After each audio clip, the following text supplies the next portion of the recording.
남유다 예루살렘이 바벨론으로 인하여 모든 것이 무너지고 정말 황량한 사막과 같은 황폐한 곳이 되어졌습니다. 그것을 바라보며 노래를 지었던 한 선지자를 우리는 어제 본문에서 만났지요. 바로 예레미야 선지자입니다.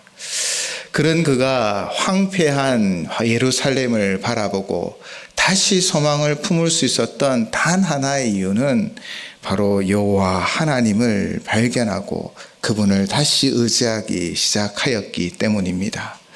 하나님의 그 인자하심과 긍휼하심이 무궁하고 그의 성실하심이 크셔서 날마다 새 은혜를 내려주실 것을 믿고 바라보기 시작할 때 황폐한 그 땅 가운데서 소망을 품고 다시 일어서게 되었던 것이지요.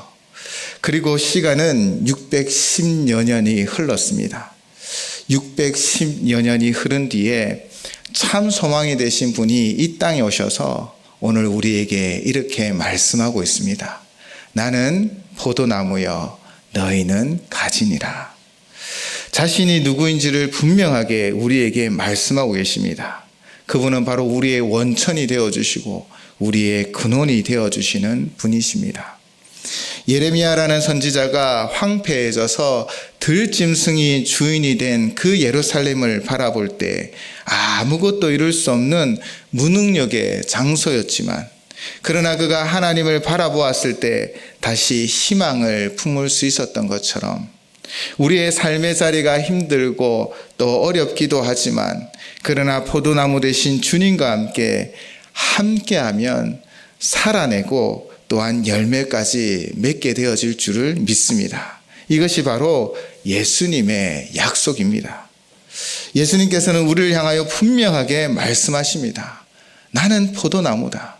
그리고 너희는 가지다. 우리는 가지인 존재인 것입니다. 큰 행사장에 나아가면요, 또 결혼식장에 가면 수많은 꽃들로 장식하는 것을 볼 수 있습니다. 다 꺾어서 물에 담고 장식하죠. 특히 가을이 되면 가끔 저도 우리 가정에도 이 대봉, 큰 감이 달린 가지를 꺾어서 이렇게 장식으로 또 이제 익으면 먹으라고 주시기도 하십니다. 그렇게 큰 나무의 가지에 이 대봉, 이 감이 주렁주렁 매달려 있지요. 그런데 시간이 지나면 이 꽃들은 시들고 또 제가 받았던 이 가지, 대봉이 달려있는 가지의 잎들도 다 떨어집니다. 그리고 시간이 지나면 맛있게 감도 잘 먹지요. 그런데 동일하게 놀랍게도 감나무에 붙어 있는 가지도 이 추운 겨울이 되면 결국 잎이 떨어지고 감도 하나도 남아있지 않더라고요. 앙상하게 남겨집니다. 그러나 추운 겨울이 지나 봄이 되면 어떻게 되어지지요? 제가 선물 받은 아무리 굵은 가지도 아무런 변화도 없습니다. 그러나 감나무에 붙어있던 그 가지는 때로는 앙상하게 보이고 때로는 아무것도 없는 것처럼 보이지만 시간이 지나면 결국 잎이 나고 꽃이 피며 다시 열매를 맺게 되는 것을 보게 되어지지요. 그 이유가 무엇입니까? 그 가지는 바로 감나무, 그 나무에 붙어 있기 때문입니다.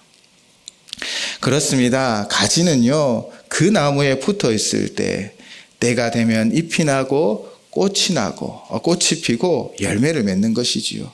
이 원리를 우리에게 분명하게 말씀하고 있는 것입니다. 우리가 지내온 2024년 사실 우리 계획대로 우리 생각대로 다 되었습니까? 100% 그대로 되었다고 말할 수 있는 사람은 아마 극히 일부일 것입니다. 그러나 뒤돌아보면 우리는 그 길을 걸어왔고 또 오늘 이 자리에 함께 예배드리고 있습니다. 우리의 계획은 아니었지만 하나님의 계획 속에서 하나님은 우리를 인도하여 주셨고 예수를 믿는 우리를 도와주셔서 우리는 지금까지 지내왔습니다 라고 고백하고 있는 것입니다. 2025년도 사실 어떤 일이 우리 가운데 펼쳐질지 우리는 잘 모릅니다. 그러나 분명한 사실은 때로는 가지가 비를 맞고 바람에 흔들리고 또 무거운 눈이 쌓이기도 하지만, 그러나 포도나무에 딱 붙어 있으면 꽃이 나고 꽃이 피고, 잎이 나고 꽃이 나고 꽃이 피고, 그리고 열매 맺게 되어질 줄을 믿습니다. 그가 내 안에, 내가 그 안에 거하면 하나님의 그 능력이 우리 가운데 역사하고 우리의 삶을 인도해 주는 것이지요. 사실 우리 친구들이 지금 상황을 보면 어쩌면 아무것도 없는 것처럼 보일 수도 있습니다. 그러나 주님이 여러분과 함께 하셔서 여러분에게 힘을 주실 것이고, 지혜도 주실 것이고, 능력도 주셔서 반드시 열매 맺게 하여 주실 줄을 믿습니다. 그러므로 우리가 해야 할 일은, 어쩌면 2025년을 맞이하는 우리가 다짐해야 할 것은 오직 하나입니다. 내가 예수님과 함께 하겠노라. 그렇다면 거하는 것은 무엇을 말합니까? 구체적으로 두 가지를 생각할 수 있죠. 첫째는 하나님 말씀을 붙잡는 것입니다. 말씀은 진정한 영양분이 되어 우리에게 힘을 주지요. 말씀 속에는 진리가 있고 말씀 속에는 소망이 있습니다. 말씀을 통해 우리는 인도함을 받는 것이지요. 우리의 몸속에 콜라가 흐르는 것이 아니라 하나님의 말씀이 흐르는 복된 삶을 살아가시기를 주님의 이름으로 축원을 드립니다. 그 말씀이 우리 구석구석, 이 혈액이 우리 구석구석 돌아나 영양분을 주어져서 우리가 움직이고 활동하는 것처럼, 우리의 하나님의 말씀이 우리의 삶의 자리에서 우리에게 진정한 힘이 되어 주셔서 인내하고 승리케 하는 역사를 이루어 주실 줄을 믿습니다. 둘째는 기도입니다. 기도를 통하여 하나님과 소통하며 우리의 문제를 돌파할 힘을 얻고 하나님의 능력을 우리의 삶 가운데 덧입는 것이지요. 존 녹스 목사님은 이렇게 말했습니다. 기도하는 한 영혼이 기도하지 않는 한 민족보다 강하다. 우리의 힘으로는 한 민족을 감당할 수 없습니다. 그러나 기도하면 하나님이 능히 감당하게 하여 주시는 줄을 믿습니다. 우리가 비록 마른 가지처럼 보일지라도, 또 때로는 앙상하여 잎도 없고 열매가 없을지라도, 그러나 때가 되면 하나님의 그 영양의 공급함으로 말미암아 잎이 나고 꽃이 피며 열매를 맺게 되어질 줄을 믿습니다. 그러므로 우리는 하나님 말씀에 귀를 기울이고 늘 하나님 앞에 기도함으로 의지하고, 그렇게 바로 주님 말씀처럼 나를 떠나서는 너희가 아무것도 할 수 없음이라는 그 진리를 부여잡고 늘 주님과 함께하는 2025년이 되시기를 주님의 이름으로 축원을 드립니다.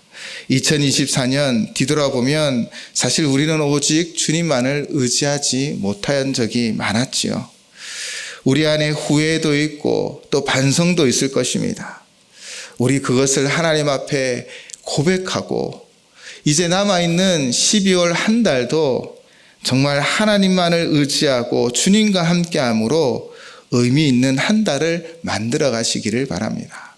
그리고 2025년 다가오는 이 새해 정말 나의 포도나무 되어주시고 나의 근원이 되어주시고 나의 힘이 되어주시며 나의 인도자가 되어주시는 주님과 한 해 함께하는, 정말 주님과 동행하는 한 해가 되겠습니다 라고 고백하며 결단함으로 2025년 정말 하나님의 풍성한 은혜를 누리는 새해가 되시기를 주님의 이름으로 축원을 드립니다. 기도하시겠습니다.